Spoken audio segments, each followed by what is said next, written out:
Hey, welcome back to my channel, Duct Tape Mechanic. In this video, I'm going to show you how to fix a GE washing machine that won't complete a cycle. Basically, it keeps adding more and more time. So if you find this video to be helpful, make sure you subscribe to my channel for more DIY and tinkering videos. Alright, so this is a machine in question. It's a GE top load washing machine. So if you have this machine or something that looks very similar to this, I believe they make the very same machine but also with an agitator. If you're curious, this particular model number is right there.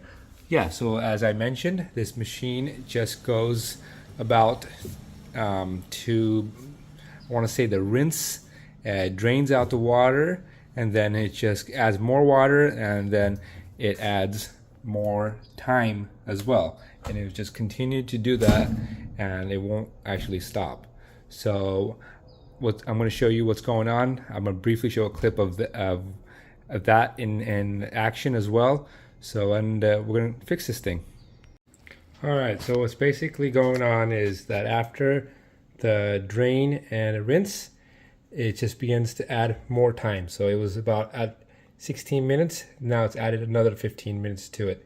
And it continues to do this, and it won't complete the cycle. So let's figure out what's going on. So the first thing you want to do is make sure it's unplugged from the wall. I'm also going to go ahead and disconnect the water lines right here. That's actually not necessarily for the fix, but it's going to help me flip this thing around so I can demonstrate this thing better.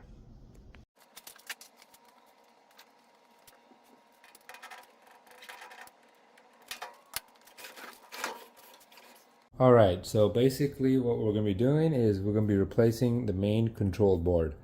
I suspect that this issue is caused by an issue with the pressure sensor, and unfortunately on these control boards the pressure sensor is integrated onto the board itself. It was nice back in the day when the pressure switch or sensor was a standalone unit, i.e. something like this, where you could just replace it for cheap, but that is no longer the case. But the good part is that these boards are no longer that expensive. So if you like this washing machine, I think the board is only like 80 or 90 bucks, and I'll try to provide a link to the part so it'll just pop up at the bottom of the video. I'll try to do it so it pops up around now, so you can just click on that and get to the correct part.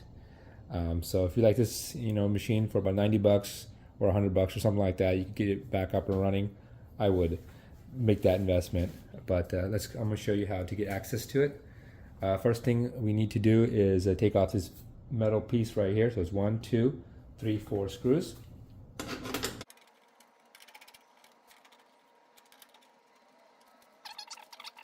And after that, you'll see that there is a slight, or there's a small ground clip right here on this side right here that you can just kind of take it off, maybe with, oh, there it goes. So that's how you want to undo the clip from the back panel right here. And then there's a port right here for the GE diagnostic tool, which we can just take off as well. All you gotta do is just push on the edges right here, the connector. Should be able to just pop it right out. All right, there it goes. Alright, so with the back panel removed, we're going to go ahead and we're going to get this orange pressure hose right here, and we're just going to pull it out. There we go. And then after that, we're going to undo these 2 screws. 1, 2. After those are undone, we should be able to just pop up this whole interface panel.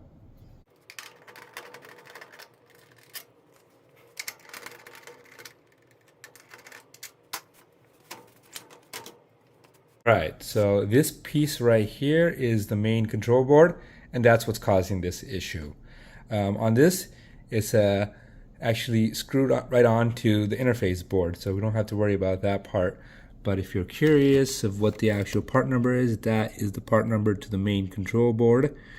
And so what we're going to be doing is just going to be undoing all of these electrical connectors, all these plugs right here, and you don't really, if you want to, you can take a picture, but they're all keyed in a specific way where you really can't swap any of the connections, so you don't have to worry about that too much.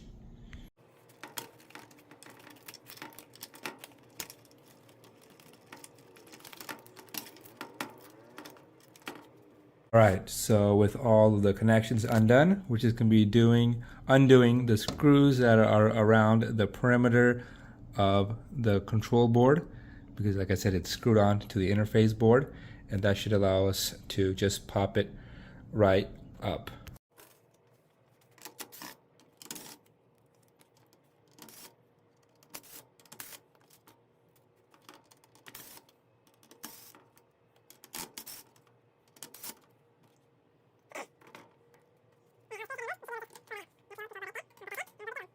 All right, here's the new one, and just pretty much the installation is pretty much everything in reverse.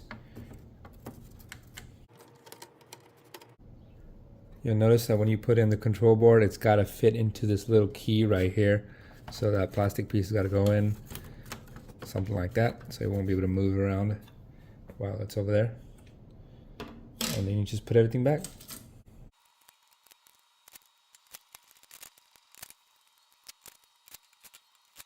All right, time to put all the electrical connectors back in.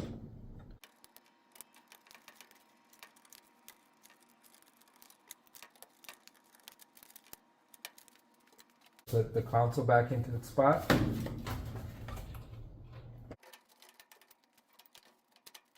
And we're going to go ahead and connect the pressure hose back up.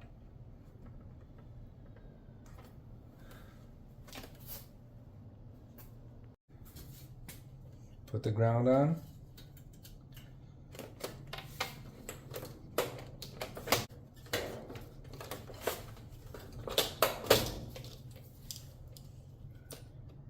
Put the diagnostic port on there. And then just go ahead and screw this back in.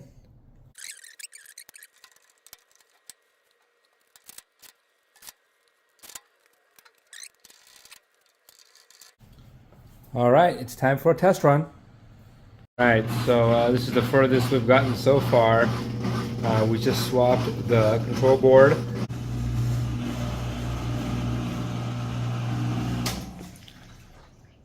All right, so now this washing machine has successfully completed a cycle. As you can see, it says end, and all of the clothes are washed and spun out as they should be.